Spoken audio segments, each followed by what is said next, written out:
Assalamualaikum warahmatullahi wabarakatuh. Selamat malam, salam sejahtera untuk semuanya. Baru saja kita selesai melakukan evaluasi ringkas atas pelaksanaan PSBB di Provinsi DKI Jakarta. 3 hari pertama bersamaan dengan hari libur nasional dan akhir pekan, Jakarta relatif lengang, lalu lintas amat sepi, dan masyarakat banyak berkegiatan di rumah atau di lingkungannya. Sehingga kita mengapresiasi sekali masyarakat yang memilih untuk berada di rumah. Nah, hari Senin ini nampak pergerakan lebih tinggi. Jadi kami menyaksikan khususnya pergerakan dari luar Jakarta ke dalam Jakarta itu masih cukup padat. Nah, ini yang nanti akan kita lakukan sinkronisasi dengan kawasan sekitar kita. Jadi kita menyadari bahwa PSBB baru berlaku di Provinsi Jakarta, sementara Jabodetabek ini 3 provinsi. Ada Banten dan ada Jawa Barat. Nanti insya Allah hari Rabu tetangga kita di Jawa Barat sudah akan melaksanakan, mudah-mudahan di kawasan Banten juga segera, sehingga penegakan aturan menjadi jauh lebih mudah. Saat ini, mulai dari tadi dan jam kemarin, kita memiliki 33 checkpoint. Jadi dari jajaran Polda bersama dengan TNI dan Pemprov itu berada di 33 checkpoint, 11 checkpoint di perbatasan, kemudian ada 13 di stasiun dan terminal, ada 5 di pintu masuk tol, dan 4 checkpoint di dalam kota. Secara bertahap kita akan menambahkan checkpoint, dan begitu pelaksanaan PSBB ini sinkron di semua tempat, maka proses penindakan atas pelanggaran akan jauh lebih leluasa untuk dilakukan. Dan kita akan tindak tegas semua yang melanggar atas aturan-aturan yang ada di PSBB. Perlu kami tegaskan di sini bahwa kita membutuhkan kerjasama dari seluruh komponen masyarakat. Pendekatan petugas adalah humanis, tapi tetap tegas.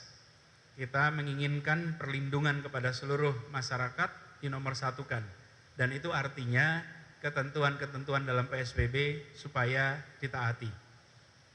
Kemudian yang kedua adalah terkait dengan aturan mengenai ojek atau kendaraan bermotor roda 2. Kita tetap merujuk kepada peraturan Menteri Kesehatan terkait PSBB, dan rujukan peraturan gubernur adalah memang kebijakan PSBB dari Kementerian Kesehatan. Karena itu kita akan meneruskan kebijakan bahwa kendaraan bermotor roda 2 bisa untuk mengangkut barang secara aplikasi, tapi tidak untuk mengangkut penumpang. Dan ini nanti akan ditegakkan aturannya. Ini berlaku juga untuk kegiatan lain yang menggunakan kendaraan roda 2. Jadi bagi anggota keluarga yang bersama-sama menggunakan kendaraan roda 2, kalau dia berasal dari rumah yang sama, dengan alamat KTP yang sama, bepergian bersama-sama, tidak masalah. Tetapi apabila motor digunakan untuk mengangkut penumpang sebagai kegiatan usaha, itu yang tidak diizinkan karena potensi penularan menjadi tinggi. Jadi ini yang akan kita tegakkan juga, dan jajaran kepolisian, Pemprov DKI, dan TNI akan bersama-sama nanti mengintensifkan razia dalam konteks itu. Kemudian terkait dengan dunia usaha. Banyak mereka yang berangkat ke Jakarta karena perusahaannya tidak melakukan pengurangan aktivitas di tempat kerja dan mengubahnya ke kegiatan bekerja di rumah, tapi tetap melakukannya di kantor, tetap melakukan di tempat usaha. Ini menyalahi dari PSBB. Ini penting sekali untuk disadari, PSBB ini bukan tentang pemerintah, ini tentang melindungi warga Jakarta, melindungi masyarakat kita dari penularan. Karena itu, sekali lagi saya meminta kepada semua komponen di luar sektor-sektor yang dikecualikan, supaya mentaati ketentuan ini. Tidak lebih, tidak bukan itu untuk melindungi kita sendiri. Nah, Pemprov DKI akan melakukan evaluasi terhadap perusahaan-perusahaan yang di luar sektor yang dikecualikan. Yang dikecualikan ada sektor-sektornya, misalnya ke sektor kesehatan, sektor pangan, kemudian ada sektor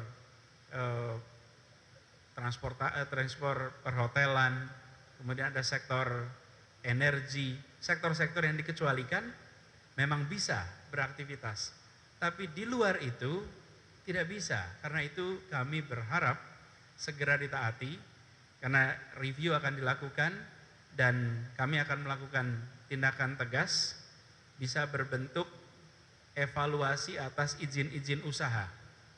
Izin usahanya akan dievaluasi, dan bila melakukan pelanggaran dan itu berulang terus, maka kita bisa cabut izin usahanya. Kami tidak berharap itu terjadi. Karena itu kami minta kepada semuanya untuk mentaati. Sekali lagi, ini untuk kepentingan kita melindungi segenap bangsa, khususnya masyarakat di Jakarta. Dan seluruh aparat kita akan terus melakukan pemantauan di lapangan, akan menegur, akan mengingatkan, dan kami secara khusus ingin menyampaikan terima kasih kepada masyarakat Jakarta yang sudah mentaati ketentuan-ketentuan PSBB. Karena banyak sekali yang mentaati, jauh lebih banyak sesungguhnya yang mentaati daripada yang tidak. Kami sampaikan terima kasih, tolong ingatkan kepada yang lain. Kepada kepala keluarga, ingatan anggota keluarganya. Ketua RT, ketua RW, ingatkan masyarakatnya supaya memahami dan mentaati. Dan kita bersama-sama bangun suasana di mana kita menjaga jarak, berada di rumah. Dan bagi semuanya yang memang harus pergi, jangan lupa dengan masker. Masker ini wajib dipakai. Dan masker ini salah satu perlindungan paling penting pada saat ini. Jadi saya ingin sekali lagi menyampaikan terima kasih pada seluruh masyarakat yang sudah mentaati. Petugas kita akan terus bekerja, dan ini baru awal, masih ada hari-hari ke depan. Kita berharap hari-hari ke depan menjadi lebih baik lagi. Semua bisa mengerjakan kegiatan di rumah. Demikian barangkali hasil evaluasi kita yang bisa saya sampaikan. Kalau ada pertanyaan, ada komentar, silakan.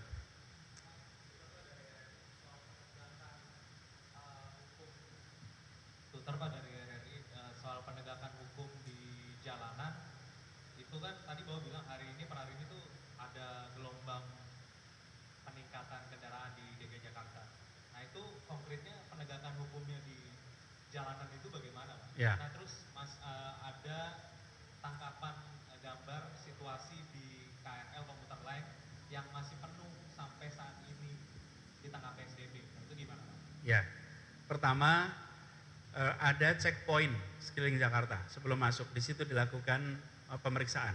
Ada razia-razia di situ, dan kita pastikan terus, dari tadi juga sudah begitu, bahwa semua kendaraan yang masuk ke lingkungan kawasan Jakarta harus mentaati aturan PSBB.